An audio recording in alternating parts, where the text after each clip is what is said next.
What's up guys, it's Salvaje and I'm back at it again with another Fortnite Save the World in-depth weapon review. Here's my review for the Steam Piston assault rifle that you can get from Pirate Llamas. And of course my supporter creator code is Salvaje if you guys want to rock that. I'm just going to go ahead and say it, this isn't a 5-star weapon, it's nowhere close to a 4-star weapon. This is one of those weapons where you need to build around the weapon as much as possible, and the weapon needs to have like specific perks to actually have the weapon work very consistently, right? If you don't have a fire rate perk on this Steam Piston, you're just not going to be able to maximize it, right? And of course, putting a fire rate perk on the Steam Piston sort of holds it back a little bit when it comes down to damage, utility, and versatility. In other words, how the weapon is able to adapt to specific circumstances. The best way that I can explain to you guys why this weapon isn't a top tier assault rifle is by putting it this way. We have the Dragon's Roar assault rifle in Fortnite Save the World that is a semi-automatic weapon. And of course, the Dragon's Roar is a pretty decent semi-automatic weapon, but is locked to the fire element. However, the Dragon's Roar is able to pierce multiple enemies, and on top of all that, it's able to cause affliction damage to multiple enemies without having an affliction perk. Furthermore, the Dragon's Roar can also have the Roman Candle perk, which is very powerful, specifically when there's a lot of husk around. And the Dragon's Roar can also have the perk that stuns targets for 1 second. Basically, that's going to help you, of course, take out smashers very quickly. On top of all that, when it comes down to the semi-automatic weapon archetype in Save the World, we also have the Hunter Killer, which I did a review on. And the Hunter Killer is a really good semi-automatic weapon because of the fast fire rate that it has, but most importantly because of the great amount of damage that you're able to dish out with the Hunter Killer.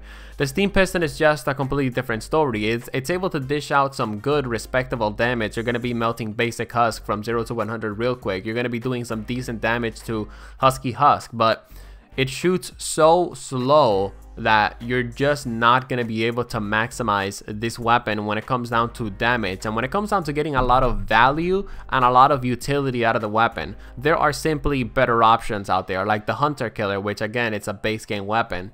Furthermore, throughout my time as I was testing this weapon for half of the day yesterday, I was always asking myself the question, why would I want to use this gun when I can just use a fully automatic assault rifle like the Pain Train, the Wraith assault rifle, even the Siege Breaker, which is a base game weapon, in my opinion, is way better than this weapon.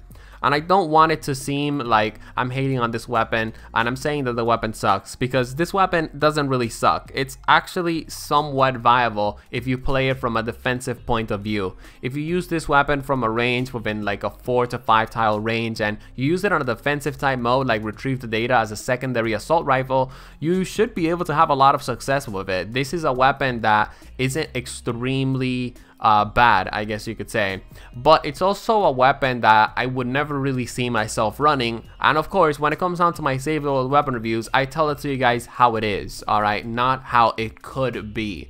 If you want to maximize this weapon, you have to build strongly around it. And this is the crazy part.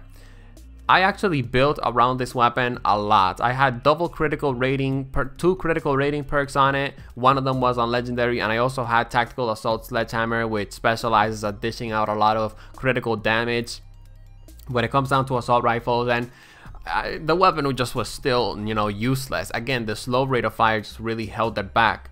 However, I understand that if you put a fire rate perk on this weapon, the weapon is able to be more effective. However, in my eyes, the weapon is still not going to be as effective as a Dragon's Roar, for example, or as a Siege Breaker that is fully automatic and is able to dish out more consistent damage.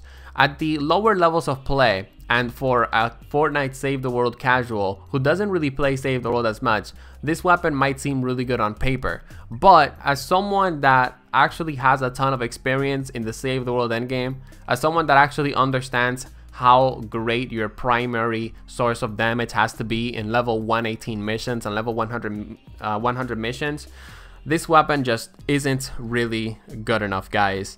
Which is why for the recommended perks, I'm going to recommend that you guys go with a fire rate perk. And if you want to do critical rating, critical damage, that's also going to help out the weapon as well. Obviously go for the energy as well if you want, and just put reload speed perk on it. You don't really need a magazine size perk. That's, in my opinion, the best way to make this weapon work.